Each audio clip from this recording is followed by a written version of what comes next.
S, ದೇಶಕ್ಕಾಗಿ ಪ್ರಾಣತ್ಯಾಗ ಮಾಡಿರುವವರನ್ನ ನೆನೆಯುತ್ತಾ ದೇಶಭಕ್ತಿಯನ್ನ ಬೆಳೆಸ್ಕೊಳ್ಬೇಕು. ಸ್ವಾತಂತ್ರ್ಯಕ್ಕಾಗಿ ಅಖಂಡ ವಿಜಯಪುರ ಜಿಲ್ಲೆಯನ್ನ ತನ್ನದೇ ಆದ ಮಹತ್ತರ ಪಾತ್ರ ವಹಿಸಿದ್ದು ಬ್ರಿಟಿಷರ ವಿರುದ್ಧ ಹೋರಾಟ ಕಿಚ್ಚು ಮೂಡಿಸಿದ್ದಾರೆ. ಈ ಕುರಿತು ವಿಶೇಷ ವರದಿಯನ್ನ ನಾವಿಲ್ಲಿ ನೋಡೋಣ.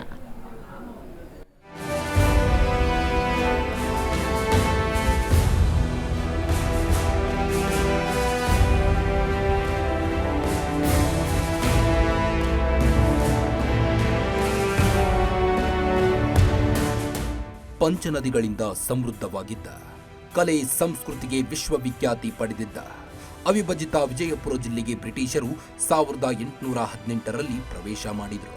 1800ರಲ್ಲಿ ಬಾಗಲಕೋಟೆ ಮತ್ತು ಸುತ್ತಮುತ್ತಲ ಪ್ರದೇಶಗಳು ಮರಾಠ ಪೇಶ್ವೆ ಆಳರಸರ ಆಳ್ವಿಕೆಗೆ ಒಳಪಟ್ಟಿದ್ದವು. 1817ರಲ್ಲಿ ಪೇಶ್ವೆ ಮತ್ತು ಬ್ರಿಟಿಷರ ಸಂಬಂಧ ಹದಗೆಡುತ್ತದೆ. ಯುದ್ಧಗಳು ಆರಂಭವಾಗುತ್ತವೆ. ಜನರಲ್ ಮನ್ರೋ 1818 ಫೆಬ್ರವರಿ 13ರಂದು ಬಾದಾಮಿ ಕೋಟೆಯನ್ನ ಮುತ್ತಿಗೆ ಹಾಕಿದನು. ಸ್ಥಳೀಯರ ಪ್ರಬಲ ವಿರೋಧದ ನಡುವೆ ಫೆಬ್ರವರಿ 18ರಂದು ಬಾದಾಮಿಯನ್ನ ವಶಪಡಿಸಿಕೊಳ್ಳುವ ಮೂಲಕ ಬ್ರಿಟಿಷರು ಜಿಲ್ಲೆಯಲ್ಲಿ ಸಾಮ್ರಾಜ್ಯ ಸ್ಥಾಪಿಸಿದರು.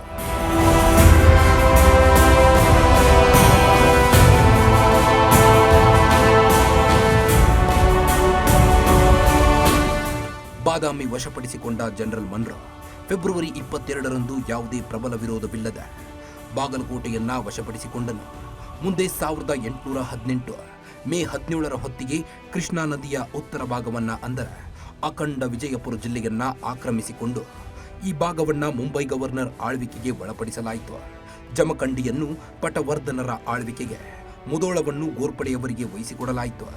ದಕ್ಷಿಣ ಭಾಗದ ಕಂದಾಯ ಆಯುಕ್ತನಾದ ಡಬ್ಲ್ಯೂ ಹಾರ್ಟನ್ ಸಲಹೆಯಂತೆ 1864 ಡಿಸೆಂಬರ್ನಲ್ಲೇ ಇಂಡಿ, ಹಿಪ್ಪರ್ಗಿ, ವಿಜಯಪುರ, ಮನಗೂಳಿ, ಮುದ್ದೇಬಿಹಾಳ, ಬಾಗಲಕೋಟೆ, ಬಾದಾಮಿ ಮತ್ತು ಹುನಗುಂದ ಒಳಗೊಂಡು ಕಲಾದಗಿ ಜಿಲ್ಲೆಯನ್ನು ಅಸ್ತಿತ್ವಕ್ಕೆ ತರಲಾಯಿತು.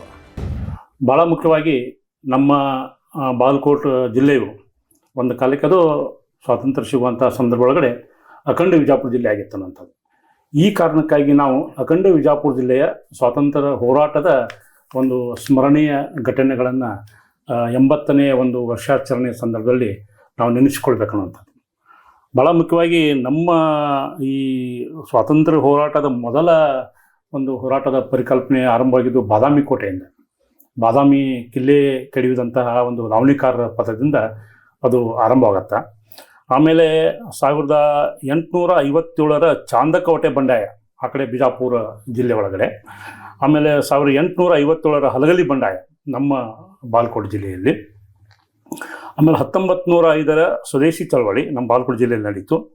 1916ರ ಹೋಮ್ ರೂಲ್ ಚಳವಳಿ. ಆಮೇಲೆ 1920-22ರ ಅಸಹಕಾರ ಚಳವಳಿ. ಆಮೇಲೆ 1930ರ ಬಿಸಿನಾಳ ಉಪ್ಪಿನ ಸತ್ಯಾಗ್ರಹ.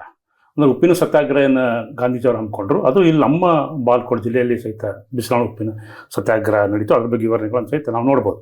ನಿರ್ಲಕೆರೆಯಲ್ಲಿ ಗೂಡ್ಸ್ ರೈಲು ಉರುಳಿಸಿದ್ದು. ಆಮೇಲೆ ಬಾದಾಮಿಯ ಗುಳೆಗುಡ್ಡದ ಸಾಬಣ್ಣವರ ಧ್ವಜಾರೋಹಣಕ್ಕೆ ಒಂದು 75 ವರ್ಷ ಇತಿಹಾಸ ಐತಿ ಇವತ್ತು. ಆಮೇಲೆ ಕರ್ನಾಟಕದ ಗಾಂಧೀಜಿ ನೀಲಕಂಠಜಿ ಗಣಾಚಾರ್ಯ ಅವರು ಓಡಾಡಿದಂಥ ನೆಲ ಇದು.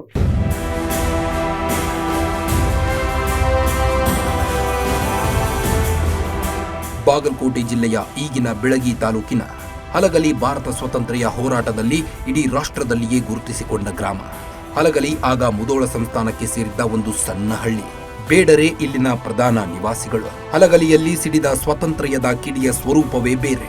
ಆಗಿನ ದಕ್ಷಿಣ ಮಹಾರಾಷ್ಟ್ರದ ರಾಜಕೀಯ ಪ್ರತಿನಿಧಿ ಲೆಫ್ಟಿನೆಂಟ್ ಕರ್ನಲ್ ಸೆಟನ್ಕರ್ ಎಂಬಾತ 1857ರ ನಿಶಸ್ತ್ರೀಕರಣ ಶಾಸನದಂತೆ ಒಂದು ಆಜ್ಞೆ ಹೊರಡಿಸಿದ. ಇದರ ಪ್ರಕಾರ ಯಾರೊಬ್ಬರೂ ತಮ್ಮಲ್ಲಿ ಪರವಾನಗಿ ಇಲ್ಲದೆ ಶಸ್ತ್ರಾಸ್ತ್ರಗಳನ್ನಿಟ್ಟುಕೊಳ್ಳುವಂತಿಲ್ಲ ಮತ್ತು ಇರುವ ಶಸ್ತ್ರಾಸ್ತ್ರಗಳನ್ನು ರಿಜಿಸ್ಟರ್ ಮಾಡಿಸಬೇಕಾಗಿತ್ತು. ಭಾರತೀಯರನ್ನು ನಿರಾಯುಧರನ್ನಾಗಿ, ನಿರ್ವೀರ್ಯರನ್ನಾಗಿ ಮಾಡುವ ಈ ಹವಣಿಕೆಯ ವಿರುದ್ಧ ಸಿಡಿದೆದ್ದು ನಿಂತ ಕೀರ್ತಿ ಹಲಗಲಿಯ ಬೇಡರಿಗೆ ಸಲ್ಲುತ್ತದೆ.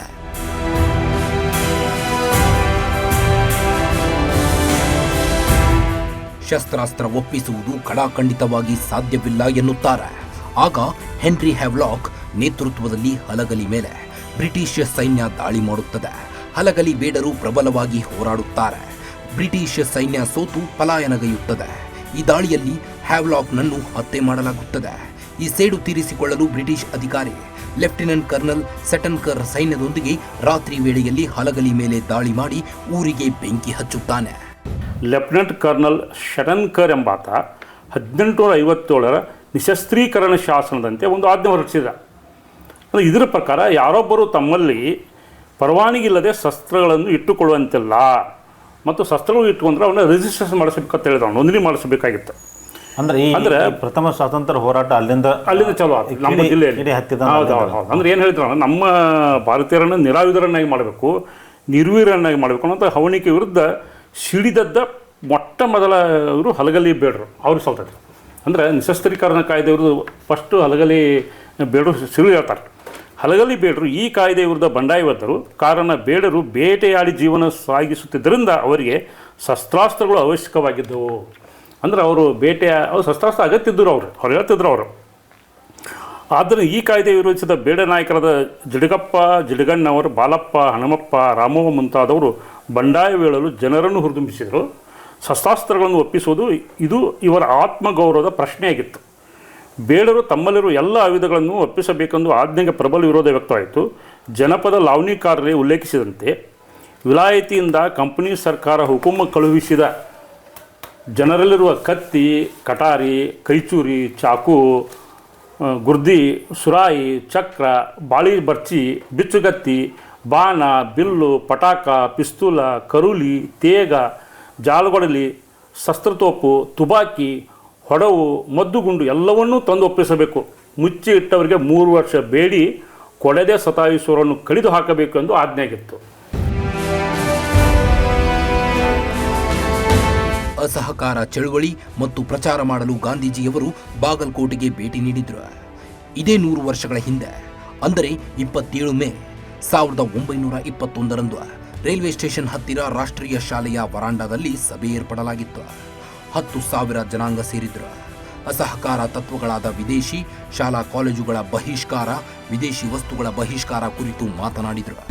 ಅದರ ಮುಂದೆ ಏನಾಯ್ತು ರೀ, 1930 ಹೊತ್ತಿಗೆ ಇದೆಲ್ಲ ಸ್ವಾತಂತ್ರ್ಯ ಹೋರಾಟ ನಡೀತಾ ಇದ್ವು, ಅಸಹಕಾರ ಚಳವಳಿ ಎಲ್ಲ ನಡೀತಾ ಇದ್ವು ಅಂತಾದ್ರೆ 1922 ಇಲ್ಲಿ ಅಸಹಕಾರ ಚಳವಳಿ ಸಹಿತ ಬಂತು ರೀ. ಅಸಹಕಾರ ಚಳವಳಿ ಮತ್ತು ಪ್ರಚಾರ ಮಾಡಲು ಗಾಂಧೀಜಿಯವರು ಬಾಗಲಕೋಟೆಗೆ ಭೇಟಿ ನೀಡಿದರು. ಗಾಂಧೀಜಿಯವ್ರ ಭೇಟಿ ಅದೊಂದು ಭಾಳ ದಾಖಲೆ ಆಗ್ಬೇಕು ರೀ. ಯಾವಾಗ ಬಂದಿರೋ ಅಂದ್ರೆ ಅವರು 27 ಮೇ 1921ರಂದು ರೈಲ್ವೆ ಸ್ಟೇಷನ್ ಹತ್ತಿರ ರಾಷ್ಟ್ರೀಯ ಶಾಲೆಯ ವರಾಂಡದಲ್ಲಿ ಸಭೆ ಏರ್ಪಡಾಗಿತ್ತು. ಇದು ಅಂದ್ರೆ ಬಾಗಲಕೋಟೆ ಜಿಲ್ಲೆ ಬಂದಿದ್ದು ಅಥವಾ ಬಾಗಲಕೋಟೆ ಜಿಲ್ಲೆ ಗಾಂಧೀಜಿಯವರು ಎಲ್ಲ ಜಿಲ್ಲೆಗೆ ಬರ್ತಾ ಇದ್ರು. ಬಿಜಾಪುರ, ಬಾಗಲಕೋಟೆ ಬಂದಿದ್ದು ಅದು 1921 ಮೇ 27ಕ್ಕೆ ಬಂದಿರೋರು. ಅಸಹಕಾರ ಚಳವಳಿಗೆ ಸಂದರ್ಭಕ್ಕೆ ಅವರು ಜಿಲ್ಲೆ ಅಡ್ಡಾಡ್ತಿದ್ದರು. ಅವರು 10,000 ಜನ ಅವಾಗ ಸೇರಿದ್ರು. ಅಸಹಕಾರ ತತ್ವಗಳಾದ ವಿದೇಶಿ ಶಾಲಾ ಕಾಲೇಜುಗಳ ಬಹಿಷ್ಕಾರ, ವಿದೇಶಿ ವಸ್ತುಗಳ ಬಹಿಷ್ಕಾರ ಕುರಿತು ಮಾತನಾಡಿದರು. ಈ ಸಂದರ್ಭದಲ್ಲಿ ರಾಷ್ಟ್ರೀಯ ಧ್ವಜ ಹಿಡಿದಿದ್ರು ಒಬ್ಬರು. ಖಾದಿಯ ಬದಲಾಗಿ ಕಾಗದದಲ್ಲಿ ಮಾಡಿದ್ದನ್ನು ಕಂಡ್ರು ಗಾಂಧೀಜಿಯವರು. ಇಲ್ಲಿ ಬಾಗಲಕೋಟೆ ಒಂದು ವಿಶೇಷ ನೋಡ್ರಿ, ಈಗ ಕಾರ್ಯಕರ್ತರು ಹೆಂಗೆ ಧ್ವಜ ಹಿಡಿದಿರ್ತಾರಲ್ಲ ಕೈಯಾಗ, ಖಾದಿಯ ಬದಲಾಗಿ ಕಾಗದದಲ್ಲಿ ಮಾಡಿದ್ದನ್ನು ಕಂಡು ಗಾಂಧೀಜಿಯವರು ಹೇಳ್ತಾರೋ, ಎಲ್ಲಿವರೆಗೆ ನಿಮ್ಮ ಧ್ವಜ ಕಾಗದದಲ್ಲಿ ಇರುವುದೋ ಅಲ್ಲಿವರೆಗೆ ನಮ್ಮ ಸ್ವರಾಜ್ಯ ಕಾಗದದಲ್ಲಿಯೇ ಇರುತ್ತದೆ. ಒಟ್ಟಾರೆ 1857ರಿಂದ 1947ರವರೆಗೆ ನಡೆದ ಸ್ವಾತಂತ್ರ್ಯ ಚಳುವಳಿಯ ವಿವಿಧ ಹಂತಗಳಲ್ಲಿ ವಿಜಯಪುರ, ಬಾಗಲಕೋಟೆ ಜಿಲ್ಲೆಗಳು ತೀವ್ರತರವಾಗಿ ಸ್ಪಂದಿಸಿದವು. ಆರಂಭದಲ್ಲಿ 1857ರ ದಂಗೆಯ ಸಮಯದಲ್ಲಿ ಹಲಗಲಿ ಬೇಡರು ಬಂಡಾಯವೆದ್ದಿದ್ರು. ನಂತರ ತೀವ್ರಗಾಮಿಗಳ ಕಾಲದಲ್ಲಿ ತಿಲಕರ ಪ್ರಭಾವಕ್ಕೆ ಒಳಗಾಗಿ ಸ್ವದೇಶಿ ಚಳುವಳಿ ಮಾಡಿ ಯಶಸ್ವಿಯಾದರು. ಮಹಾತ್ಮ ಗಾಂಧೀಜಿಯವರು ಚಳುವಳಿ ನಾಯಕತ್ವ ವಹಿಸಿಕೊಂಡಾಗ ಅಹಿಂಸಾತ್ಮಕ ಚಳುವಳಿ ಆರಂಭಿಸಿದರು. ಎಲ್ಲ ಹೋರಾಟಗಳ ಮೊತ್ತವಾಗಿ 1947ರ ಆಗಸ್ಟ್ 15ರಂದು ದೇಶ ಸ್ವತಂತ್ರವಾಗುವ ಮೂಲಕ ಮಾತೃಭೂಮಿಯ ವಿಮೋಚನೆ ಸಾರಲಾಯಿತು. Anand, bureau report, Ashwavega news, Bagalkot.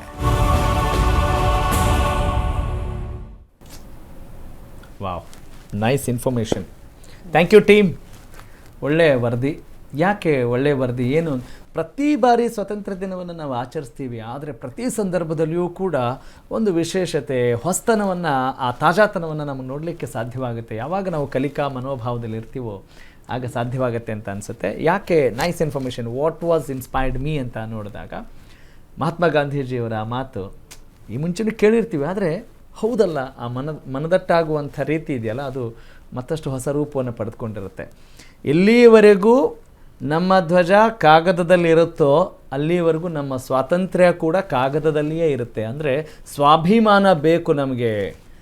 ನಮ್ಮ ಸ್ವಾತಂತ್ರ್ಯ ನಮಗೆ ಸಿಗಬೇಕು ಅಂತ ಹೇಳಿದಾಗ ನಾವು ಸ್ವಾಭಿಮಾನದಿಂದ, ನಮ್ಮ ಸ್ವಂತ ಶಕ್ತಿಯಿಂದ, ಆತ್ಮನಿರ್ಭರತೆಯಿಂದ ಮುಂದಾದಾಗ ಮಾತ್ರನೇ ನಮಗೆ ಸ್ವಾತಂತ್ರ್ಯ ಸಿಗುತ್ತೆ ಅನ್ನೋದನ್ನು ಆಗಿನ ಕಾಲದಲ್ಲೇ ಅವರು ಹೇಳಿದರು ಅಂತ ಹೇಳಿದರೆ